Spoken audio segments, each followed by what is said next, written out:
ABC और triangle XYZ। Triangle ABC और triangle XYZ, तो इनमें करस्पॉन्डिंग एंगल्स और करस्पॉन्डिंग साइड्स इक्वल है। करस्पॉन्डिंग कहने का मतलब क्या है कि जब आप एज्यूम करें कि ट्राइंगल ABC को ट्राइंगल XYZ के ऊपर रखें, मीन्स आप ऐसे एज्यूम करिए कि आप इसको एक दूसरे के ऊपर रख रहे हैं, तो आप पाएंगे कि एंगल ए, मान लो कि अगर एंगल ए और एंगल एक्स एक दूसरे के बराबर एक दूसरे को कंप्लीटली ओवरलैप कर लेंगे, एंगल बी और एंगल वाई एक दूसरे को कंप्लीटली अगर ओवरलैप कर लें, इसी तरह से एंगल सी और एंगल जेड एक दूसरे को ओवरलैप कर लिया। आप ध्यान से देखिए, यहाँ पर जो मार्किंग कर रहा हूँ सिमिलर मार्किंग कर रहा हूँ, तो इससे ये पता लग रहा है कि सेम मार्किंग वाले एंगल्स आपस में बराबर है। इसी तरह से ए बी एक्स वाई के इक्वल हो यदि, बी सी वाई जेड के इक्वल हो, और side C A triangle A B C का ट्राइंगल एक्स वाई जेड की साइड जेड एक्स से के इक्वल हो, तो हम कहते हैं कि ये दोनों ट्राइंगल्स कॉन्ग्रुएंट हैं। If all three corresponding angles and all corresponding sides are equal to each other, how do we get to know that कि करस्पॉन्डिंग साइड्स क्या होती हैं? तो जो कोइंसाइड करेगी, ठीक है, कोइंसाइड का मतलब एक दूसरे को कंप्लीटली ओवरलैप करेगी। There is one word written here, coincide. We see that the sides of triangle ABC coincide with the sides of triangle XYZ. That means coincide means that they completely overlap each other. That they completely overlap each other. जिस प्रकार से हम दो circles को कहते हैं कि ये दोनों कॉन्ग्रुएंट कब होंगे? जब इन दोनों की रेडियस क्या होगी? आपस में बराबर होगी, यानी कि ये एक दूसरे को कंप्लीटली ओवरलैप कर लेते हों। ठीक हो गया? तो कोइंसाइड जब कंप्लीटली करेंगे तो वो दोनों एक दूसरे के कॉन्ग्रुएंट हो गए। इसी तरह से ट्राइंगल्स में जब आपकी corresponding three sides, two triangles are congruent if all sides and all the angles of one triangle are equal to the corresponding, one word is there, corresponding, and sides and angles of the other triangle. corresponding कैसे पता लगेगा? आप assume करिए कि triangle ABC और XYZ को अगर एक दूसरे के ऊपर रखूं, यानी कि कोइंसाइड हो जाए, जो साइड्स कोइंसाइड कर रही हैं एक दूसरे से कंप्लीटली या मैच कर रही हैं, कंप्लीटली ओवरलैप कर रही हैं, तो वो आपकी करस्पॉन्डिंग साइड्स है। तो अगर तीनों साइड्स और तीनों एंगल्स इक्वल है तो हम कहते हैं triangle ABC is congruent to, ये जो सिंबल है ये आपका कॉन्ग्रुएंस का सिंबल है। ठीक हो गया? अब हर बार हमारे पास ये 6 elements, there are 6 elements as discussed earlier also, there are 3 angles in a triangle and 3 sides. Yes yes, बोलिए बेटा।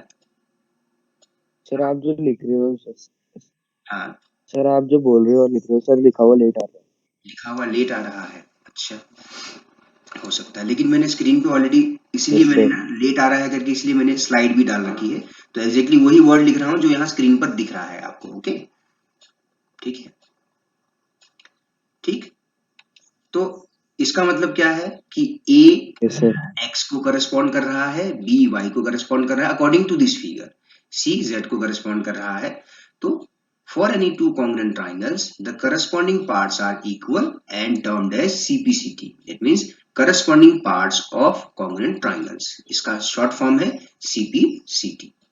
ठीक है, तो हमारे पास हर समय जो है दो ट्राइंगल्स के अंदर तीनों एंगल्स और तीनों साइड्स इक्वल नहीं दिए होते हैं क्वेश्चन में, तो हमें कुछ क्राइटेरियाज जो होते हैं उस क्राइटेरिया की हेल्प से, क्राइटेरियन क्या होते हैं, उसमें 3 एलिमेंट्स ऐसे होते हैं, उन 3 एलिमेंट्स से ही अगर इक्वल हो जाए वो 3 एलिमेंट्स, ठीक है, उसका एक सीक्वेंस है। तो हमारे पास 4 तरह के सीक्वेंस होते हैं।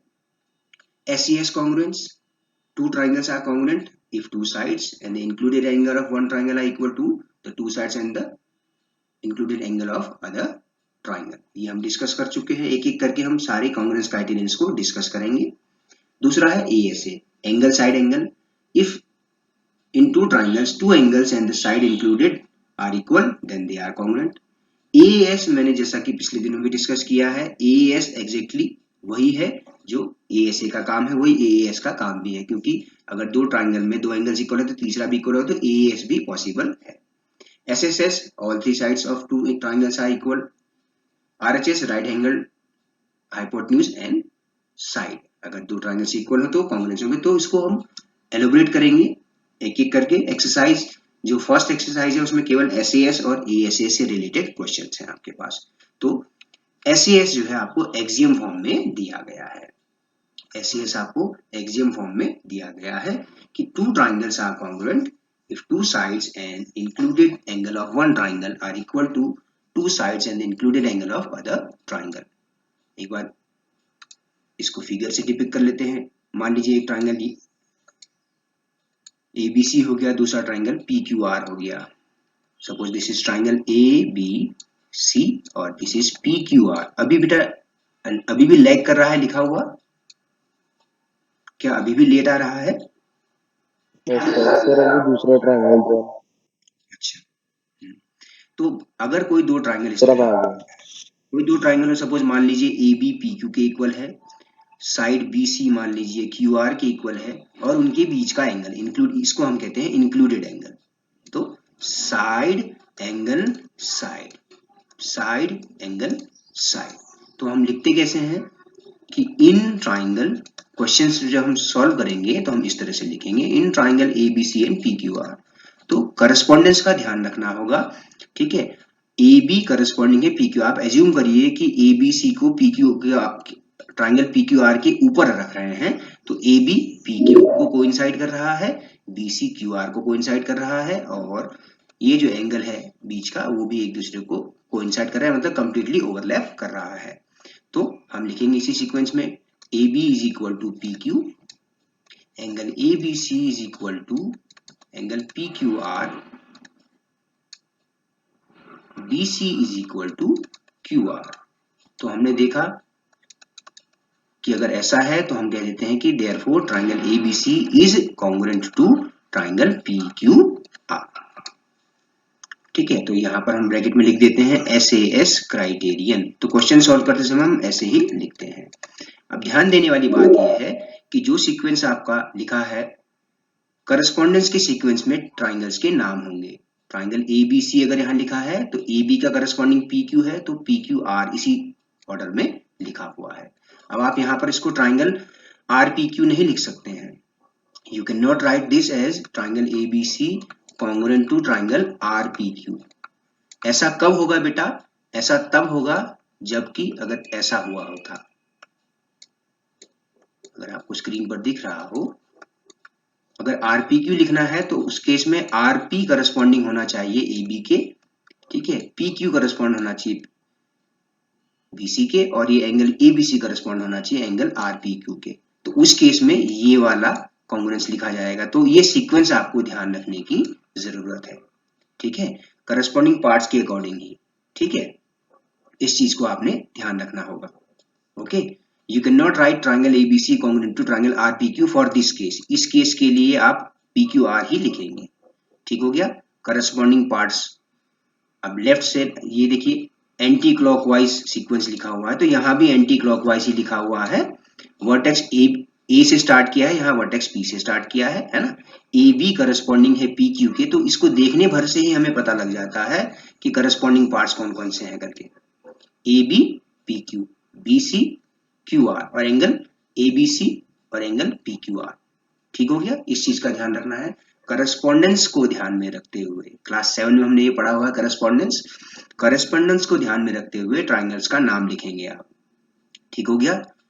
क्लियर है बेटा इतना सभी को? Is it clear this way? Everything is clear? Yes sir. है ना। तो जब हम क्वेश्चंस करेंगे तो करस्पॉन्डेंस को ध्यान में रखते हुए ही करेंगे, है ना। करस्पॉन्डेंस को क्वेश्चन से एक्सरसाइज 7.1 की करेंगे तो और समझ में आएगा। अच्छा, अब है हमारे पास theorem 7.1 with the help of axiom, that means with the help of SAS axiom, ये SAS को axiom बना दिया, यानी कि ये हमेशा ट्रू होगा।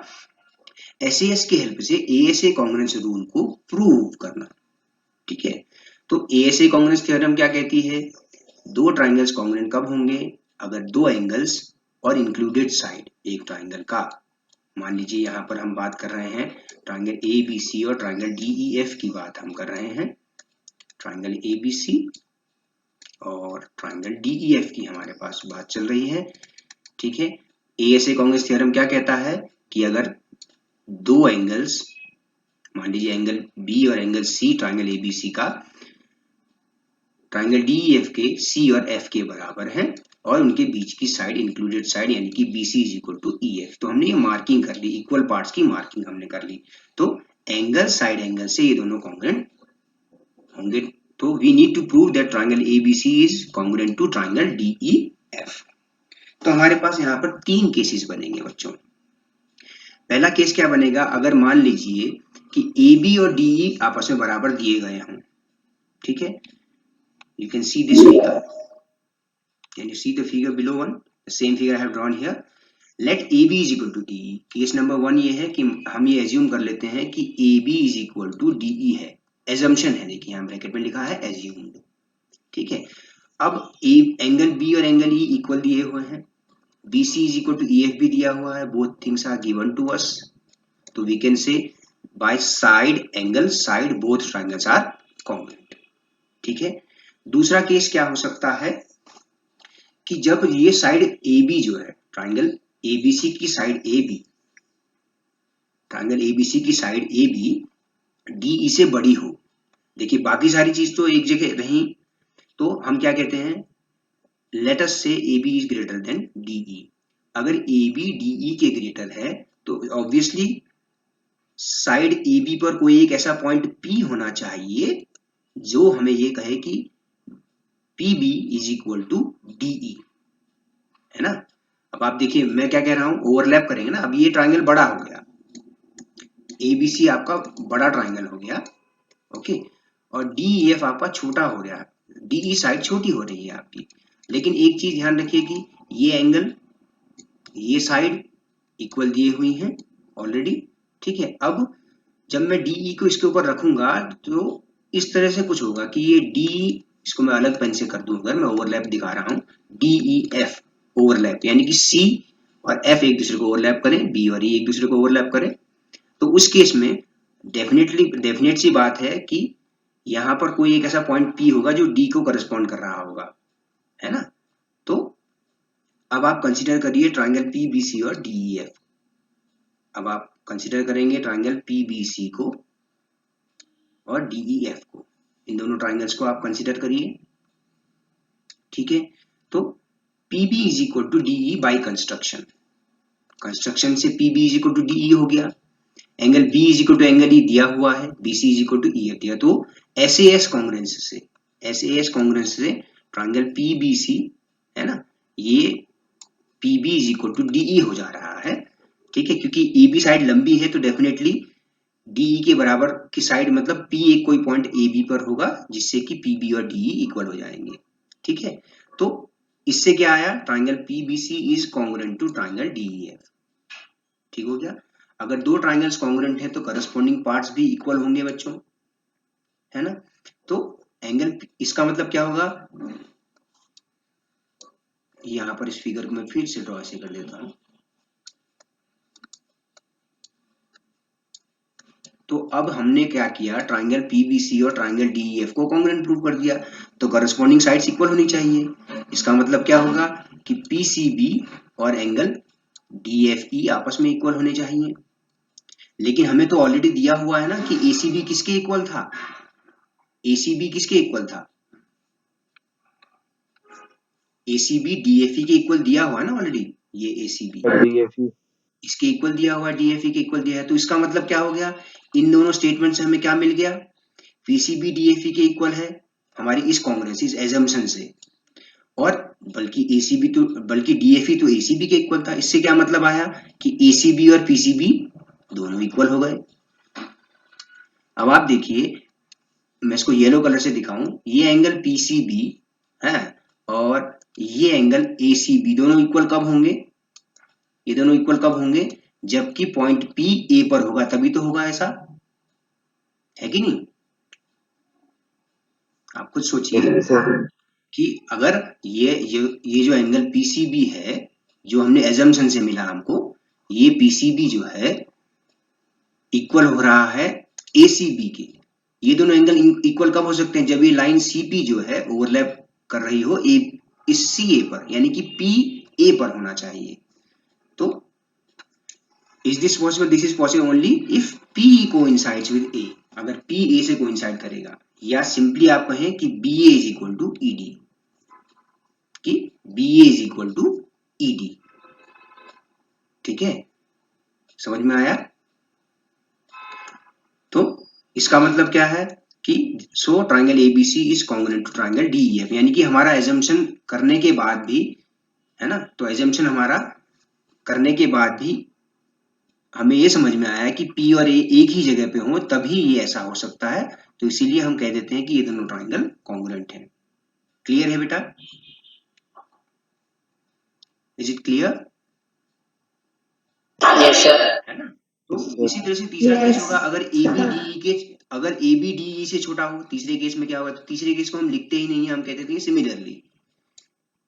तीसरे केस में हम क्या कहते हैं, case 3, if A B is less than D E. देखिए थोड़ा बड़ा बना रहा था मैंने, अब क्या दे दिया, ए बी सी। तीसरा केस ये है कि A B C D E F दो ट्राइंगल है और दिया है कि A B is less than D E, A B is less than D E. तो इस केस में ट्राइंगल डी ई एफ में कोई एक पॉइंट पी ऐसा होता होगा कि ये इक्वल पार्ट्स में से बना दे रहा हूं जो गिवन है ऑलरेडी। अब हमने कंस्ट्रक्शन ये किया थी, अब हमारे पास कंस्ट्रक्शन ये हो गई कि पीई जो है ए बी के बराबर होना चाहिए। तो इसी तरह से ट्राइंगल ए बी सी और ट्राइंगल पी ई एफ को भी हम कॉन्ग्रुएंट प्रूव कर सकते हैं। फिर हमें समझ में आएगा कि angle A C B is equal to angle P F E, जबकि ऑलरेडी हमें दिया हुआ है कि एंगल ए सी बी किसके इक्वल है, एंगल डी एफ ई के इक्वल है। तो इन दोनों स्टेटमेंट से हमें ये मिल गया कि angle P F E is equal to angle D F E. कौन सा एंगल कह रहा हूं कि एंगल पी एफ ई और एंगल डी एफ ई आपस में बराबर कब होंगे, जब पी डी को ओवरलैप करेगा, या ई डी जो है या ई पी जो है डीई को ओवरलैप करेगा। तो सिमिलरली वी कैन कंक्लूड, है ना, we can choose a point M, इसको सपोज इन्होंने एम कह दिया, मैंने पी ही कह दिया, तो सिमिलरली कह के कह देंगे आप इसको। तीसरे केस को आप एक्सप्लेन नहीं करेंगे, इस एक्सप्लेनेशन को नहीं करेंगे, इतना लिख देंगे। तो इससे क्या आया, कांग्रेंस का प्रूफ, ईएसए कांग्रेंस का प्रूफ 3 केस करके आपने कंप्लीट करना होगा। ठीक है बच्चों, इस प्रूफ को एक बार आप दोबारा से लिख के देखेंगे, लेकिन उस समय आप क्या करिए, ट्राइंगल्स के नाम चेंज कर दीजिए। ओके, ठीक है? ठीक है बच्चों, है ना, यहाँ एम कह रहा हूं जैसे मैं। ठीक है, तो आप इसको ज्यादा एक्सप्लेन करने की जरूरत ही नहीं है, बिल्कुल एग्जैक्ट सेम वैसा ही होगा जैसा सेकंड केस में हुआ था। We choose point M on D such that M is equal to A B and repeating the same arguments given in case 2, हम ये कंक्लूड कर सकते हैं कि A B is equal to D E होगा, and so on we can get triangle ABC is congruent to triangle DEF. ठीक है, तो एसईएस एक्सियम से प्रूफ होता है ये। अच्छा, अब अविरल भी उस दिन एक क्वेश्चन पूछ रहे थे कि एएस क्यों होता है। तो मान लीजिए दो ट्राइंगल्स हैं, दो पेयर्स एंगल्स के और one pair of corresponding sides are equal, but the side is not included in between the corresponding equal pairs till the triangles are congruent. You will observe they are congruent. Can you reason out why? तो हमने उस दिन भी देखा है कि मान लीजिए अगर हमारे पास दो ट्राइंगल हों एक्स वाई जेड और पी क्यू आर, वो कहता है कि मान लीजिए आपको दो एंगल्स तो दिए हैं, दो एंगल्स इक्वल दिए हैं आपको, दो करस्पॉन्डिंग एंगल्स दोनों ट्राइंगल्स इक्वल दिए हैं, लेकिन इंक्लूडेड साइड इक्वल नहीं है, बल्कि दूसरा कोई साइड, करस्पॉन्डिंग साइड इक्वल्स है। तो ये तब भी ये ट्राइंगल कॉन्ग्रुएंट होते हैं। इसका रीजन यही है, हमने देखा था कि if two angles are equal then the third angle will also be equal 180 minus sum of two angles, है ना, कि मान लीजिए यहाँ पर 60 और 65 लिया हमने इन एंगल्स को, तो तीसरा एंगल भी इक्वल होना चाहिए। देखिए एंगल सम प्रॉपर्टी से एंगल एक्स और वाई क्या हो जाएगा, एक्स और पी क्या हो जाएगा, 180 माइनस 125, है ना, तो 55 डिग्री ईच हो जाएगा दोनों, है ना। तो अब आप देखिए, अब बन गया ना आपका एंगल साइड एंगल, देखिए आप, है कि नहीं। तो इसीलिए हम so two triangles are congruent if any two pairs of angles and one pair of corresponding sides are equal, we may call it AAS congruency rule, यानी कि एंगल साइड, इस फॉर्म में भी इसको लिखा जाता है ASA को। ओके, क्लियर है बेटा? तो ये कोई अलग से कॉन्ग्रुएंस रूल नहीं है, ये केवल एएसए का ही पार्ट है, एएसबी। ठीक हो गया? Is it clear to everyone? If Yes, sir. not clear, I will share this video by evening. I will upload on YouTube also. You can watch that again also. Okay? ठीक है? Okay. Let us come to the exercise now. How do we solve questions of congruence of triangles? This chapter is going to be very important, students, क्योंकि आपका quadrilateral और parallelogram वाले chapter जो है, अगले 2 chapter जो आएंगे, उनमें भी कॉन्ग्रुएंस का इस्तेमाल बार-बार होता है। ठीक है ना अविरल? आपने एक एक्सरसाइज किया है क्वाड्रिलेटरल्स का, है ना? अविरल ने खुद ही किया हुआ है, तो उन्होंने देखा है उसमें भी, है ना अविरल? कॉन्ग्रुएंस की जरूरत वहां पड़ती है। Okay. Is Chinmay in the class? Chinmay, are you there in the class बेटा? How many students are there in the class? Sir, 126. Okay. 25. Okay. अब आप देखिए एक्सरसाइज 7.1 का question number 1। Okay. This exercise is dependent only on ASA and SAS या AS. इसमें 3 ही तरह के theorems का यूज हो रहा है इस एक्सरसाइज में, या तो एसएएस कॉन्ग्रुएंस या एएसए कॉन्ग्रुएंस या एएस। याद रखिए एएस या एएसए दोनों एक ही चीज है। ठीक हो गया? अच्छा, एक quadrilateral, there is one quadrilateral ACBD and it is given AC is equal to AD। तो यहाँ पर देखिए इक्वल जो पार्ट्स हैं उनको एक जैसे मार्क लगा रखे हैं, तो इसको हम मार्किंग कहते हैं। मार्किंग कर देने से क्वेश्चन समझ में जल्दी आता है। अच्छा, और दिया है AB बाइसेक्ट्स एंगल A। इस क्वाड्रिलेटरल ACBD के एंगल A को लाइन AB बाइसेक्ट कर रहा है 2 इक्वल पार्ट्स में, तो ये सेम मार्क कर रखा है, तो ये दोनों आपस में इक्वल है, ये दोनों। ठीक है? Show that triangle ABC is congruent to ABD। So that triangle ABC is congruent to triangle ABD. Voice is breaking. Okay. Breakfast नहीं किया शायद मैंने। अच्छा ठीक है, नेटवर्क का इश्यू हो सकता है। अच्छा ठीक है, आप कैसे लिखेंगे? In triangle ABC and triangle ABD। अब आप देखिए मैं क्या कर रहा हूं,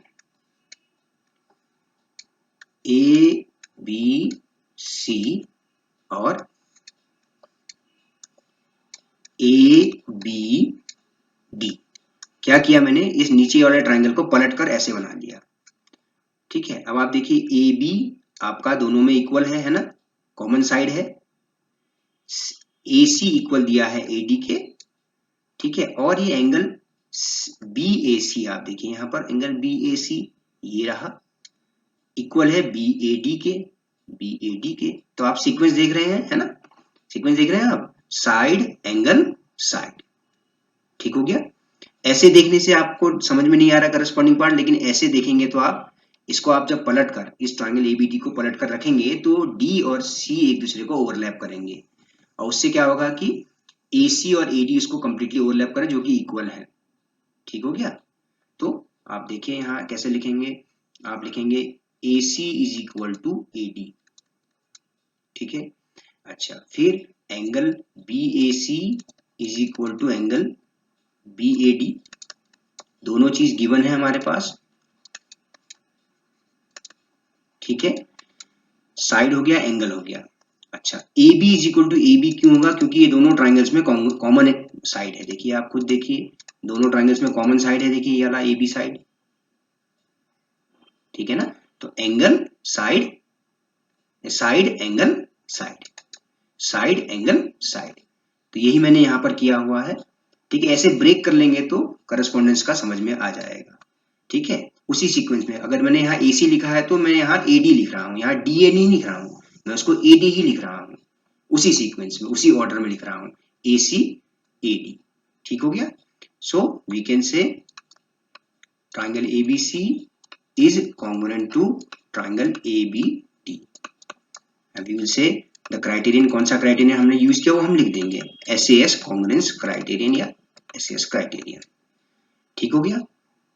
दो ट्राइंगल्स कॉन्ग्रुएंट हैं, तो ये क्या कहता है, what do you say about B C and BD.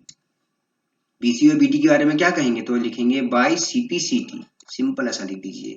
If two triangles are congruent then the remaining corresponding parts will also be equal, तो BC will be equal to BD।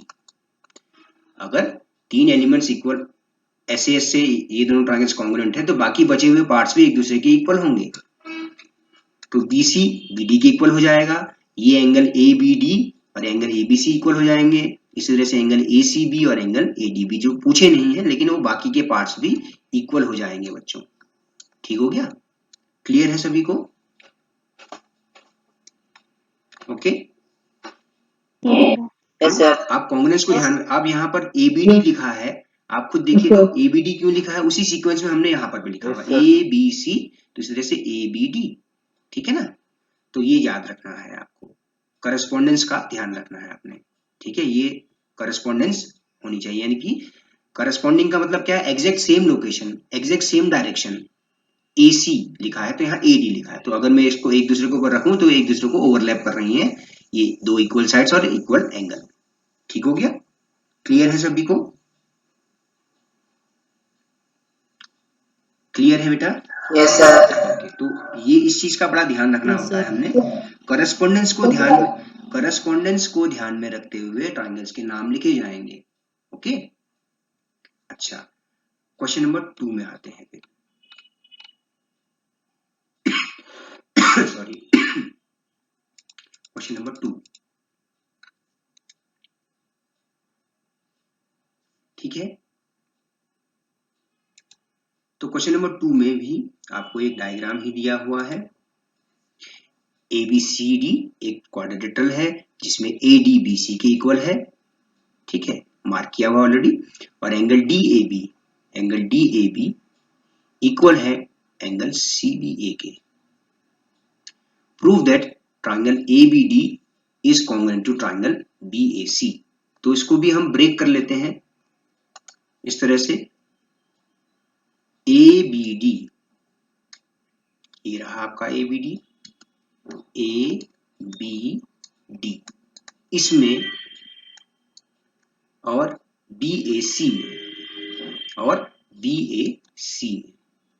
ठीक है, ये ट्राइंगल तो ये मैंने कॉपी किया था, ये तो ऐसे आ रहा है कि BAC।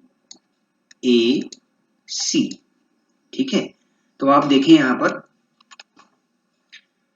AD इक्वल दिया हुआ है किसके, BC के।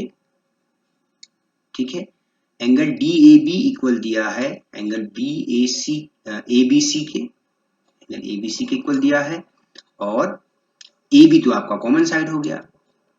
ठीक है, अब आप क्या करिए, इसको थोड़ा सा घुमा लीजिए, इस ट्राइंगल पे थोड़ा सा इसकी ओरिएंटेशन घुमा लीजिए। ओरिएंटेशन घुमाने पर क्या होगा देखिए,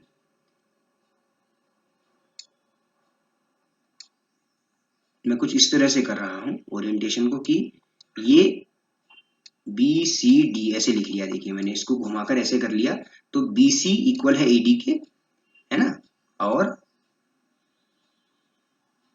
अच्छा मैंने एक नाम गलत लिख दिया, यहाँ A होना चाहिए ना, ये देखिए ये A है यहाँ पर। अच्छा, और फिर क्या आया, एंगल CBA आपका, ये एंगल CBA इक्वल है इसके। तो आप देखिए, अब करस्पॉन्डेंस देख पा रहे हैं ध्यान से, अब आप देखिए, है ना, इन दोनों को ओवरलैप करके देखिए, करस्पॉन्डेंस मिल जाएगी आपको in triangle ABD and triangle BAC। अब आप सीक्वेंस ध्यान से देखिए, है ना, ABD, देखिए ABD, इसी तरह से यहां पर भी चल गया, अब BAC चल गया, है ना, है कि नहीं? क्लियर है बेटा? स्क्रीन पर लिखा हुआ दिख रहा है आपको? है ना, तो अब आप देखिए, इसलिए यहाँ पर ABC नहीं लिखा है, यहाँ BAC क्यों लिखा है, इसी कारण से लिखा हुआ है, इसी वजह से लिखा हुआ है, करस्पॉन्डेंस मैच हो रही है, देखिए आप। तो आप क्या लिखेंगे, ट्राइंगल ABD की साइड AB इक्वल है BA के, ठीक है, कॉमन साइड। ठीक, अच्छा, angle BAD is equal to angle, अच्छा BAD नहीं है, यहाँ DAB लिख रहे हैं तो हम DAB लिख देते हैं। चलिए एंगल DAB, यहाँ DAB लिखा है तो ऐसे लिख लेते हैं, angle DAB is equal to CBA, angle CBA ये आपको गिवन है। साइड हो गया, एंगल हो गया, एक और साइड, यानी कि ये एंगल किन दो साइड्स के बीच में है, तो ये AD और BC इक्वल दिया हुआ है आपको, AD is equal to BC ये भी दिया हुआ है आपको। तो आप देख पा रहे हैं कि triangle ABD is congruent to triangle BAC by what criterion, SAS criterion. ठीक हो गया बच्चों, ठीक है, समझ में आया है ना? तो ब्रेक कर लेंगे तो बहुत आसानी से समझ में आता है। इक्वल पार्ट्स के अकॉर्डिंग मैंने ऐसा ट्राइंगल को घुमा लिया और इंडियन घुमा दी मैंने। अच्छा सेकंड पार्ट पूछ रहा है कि prove that BD is equal to AC। अब आप प्रूव करिए कि BD is equal to AC। तो ऑब्वियस सी बात है, अगर दो ट्राइंगल्स कॉन्ग्रुएंट हैं तो CPCT से ये दोनों भी इक्वल हो जाएंगे, है ना? तो लिखेंगे बाय CPCT कि corresponding parts of congruent triangles will be equal because already we have proved ABD is congruent to BAC। हमने इन दोनों को ऑलरेडी congruent प्रूव कर दिया है। ये बीच वाला ट्राइंगल कंफ्यूज कर रहा है तो उसको हटा देता हूं फिलहाल के लिए। देखिए अब आप देखिए तो BD AC की इक्वल, इसी तरह से एंगल ABD भी इक्वल हो जाएगा। ये ABD किसके इक्वल हो जाएगा, BAC के, CPCT करस्पॉन्डिंग पार्ट से इक्वल हो जाएंगे। एंड एक चीज और आ गई हमारे पास, angle ABD is equal to angle BAC। ठीक हो गया। इसी तरह से एंगल ADB ये वाला एंगल भी इक्वल हो जाएगा BCA के, पूछा नहीं है लेकिन वो भी इक्वल हो जाएगा। ठीक हो गया। तो क्राइटेरियन का मतलब क्या है, minimum requirement so as we can prove two triangles congruent and obviously the remaining three elements will automatically be equal by CPCT. CPCT stands for corresponding parts of congruent triangles. Clear to everyone? Yes, sir. ठीक है। तो Yes, sir. Yes. तो इससे क्या होता है, correspondence को ध्यान में रखते हुए अगर हम Yes. करेंगे तो बहुत जल्दी क्वेश्चन बनता है। ठीक हो गया। अब इस फिगर को मैं देखूं अगर, तो यहां मुझे कितना कंफ्यूजन होता देखिए, है ना? इस फिगर को देख के कंफ्यूजन तो हो ही रहा था मुझे, क्योंकि बहुत सारे बीच में एक इंटरसेक्शन आ रही है, ये कंफ्यूज हो जाते हैं हम लोग। तो हमने इसको ऐसे ब्रेक कर लिया, जिन दो ट्रायंगल्स को प्रूव करना है उसी को बना लिया और इक्वल पार्ट्स को मार्क कर लिया, और हमने ये देखा कि AB जो है कॉमन है दोनों ट्रायंगल्स में। ठीक हो गया, ठीक है। कुछ और कंफ्यूजन होगा तो बिल्कुल कल भी पूछ सकते हैं आप। Okay Yes, sir. ठीक है बेटा। अच्छा थर्ड क्वेश्चन देखते हैं, one last question we should see today, इतना टाइम तो हो ही है हमारे पास। Question number 3, here is your question number 3। ठीक है, what is given, AD and BC are equal perpendiculars to a line segment AB। एक लाइन सेगमेंट AB है, AD एक परपेंडिकुलर ड्रॉ किया है इस लाइन AB के एंड पॉइंट A पर, और लाइन सेगमेंट AB के पॉइंट B पर BC एक परपेंडिकुलर डाला है और कहा कि दोनों इक्वल लेंथ में है, तो ये इक्वल मार्किंग यहाँ हमने कर रखी है ऑलरेडी। ठीक हो गया। और एक एंगल आपका क्या मिल गया, एक एंगल आपको क्या मिल गया, 90-90 ईच मिल गया। Show that CD bisects AB। आपको ये दिखाना है कि क्या दिखाना है आपको, to prove CD bisects AB।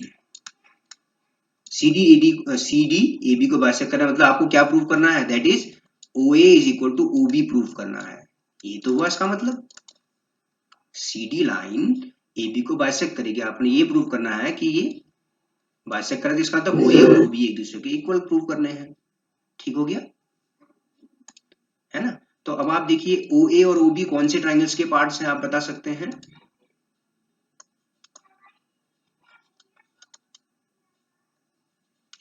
OA है आपका ट्राइंगल AOB का पार्ट है, राइट? मैंने कैसे लिखा है देखिए, AOD लिखा था मैंने, B लिख दिया, AOD ट्राइंगल AOD है, ट्राइंगल AOD। ठीक है, इसी तरह से दूसरे ट्राइंगल का नाम कैसे लिखूंगा फिर बताइए, दूसरे को लिखूंगा मैं इसी तरह से BOC, है ना। तो देखिए ऐसे AOD और B 90 डिग्री का है OC, ठीक है, और BC इक्वल दिया है AD के, है ना। समझ में आ रहा है बेटा इतना? क्लियर है ना। अच्छा अब आप मुझे बताइए क्या एंगल AOD और BOC एक दूसरे के इक्वल होंगे? Why are angle AOD and BOC equal? Because they are vertically opposite angles. Can you see vertically opposite angles? AB और CD intersect in line से तो vertically opposite angles हैं, ठीक है ना। तो आपके पास एक कौन सी क्राइटेरियन बन गई? AAS वाली क्राइटेरियन बन गई ना। Angle AOD is equal to angle BOC, आप यहाँ लिख देंगे वर्टिकली ऑपोजिट एंगल्स। यहाँ मैं ASA प्रूव नहीं कर पा रहा हूँ, ASA नहीं कर पा रहा हूँ तो मैंने AAS कर दिया, है कि नहीं। अगर ASA नहीं मिल रहा है तो AAS से कर लेंगे हम। अच्छा angle OAD is equal to angle OBC given है हमारे पास, दोनों 90 डिग्री है ना। अच्छा और AD is equal to BC, AD is equal to BC, this is also given to us. So therefore we can say triangle AOD is congruent to triangle BOC by what criterion? AAS congruence criterion। ठीक हो गया। इसको लेंदी नहीं बनाना है, लेंदी बनाना होता तो हम क्या कर लेते, हम कह लेते कि both are X X each, हाँ फिर हम इस एंगल को निकालते थे, हो जाएगा 180 degree minus x plus this 90 degree, है कि नहीं। तब ASA में कन्वर्ट हो जाता एंगल साइड एंगल, है ना। तो वैसा ना करके हम केवल AAS ही लिख दें तो वो भी चलेगा बेटा। ठीक हो गया, क्लियर है। अच्छा अगर अब दोनों ट्राइंगल कॉन्ग्रुएंट है बेटा तो इसका मतलब क्या है कि CPCT से क्या होना चाहिए, बाकी करस्पॉन्डिंग पार्ट्स भी इक्वल होने चाहिए। अब हम इंटरेस्टेड हैं किसमें? OA और OB के रिलेशन में इंटरेस्टेड हैं, तो OA will be equal to OB। CPCT से आप देखिए दोनों इक्वल हो जाएंगे आपस में, दो ट्राइंगल्स कॉन्ग्रुएंट हैं तो ये दोनों इक्वल हो जाने चाहिए आपके, है ना। और सिंपली से और CD बाइसेक्ट्स AB, इसका मतलब ये हुआ कि CD बाइसेक्ट करता है AB को। क्लियर है बेटा सभी को? Is this question clear to everyone?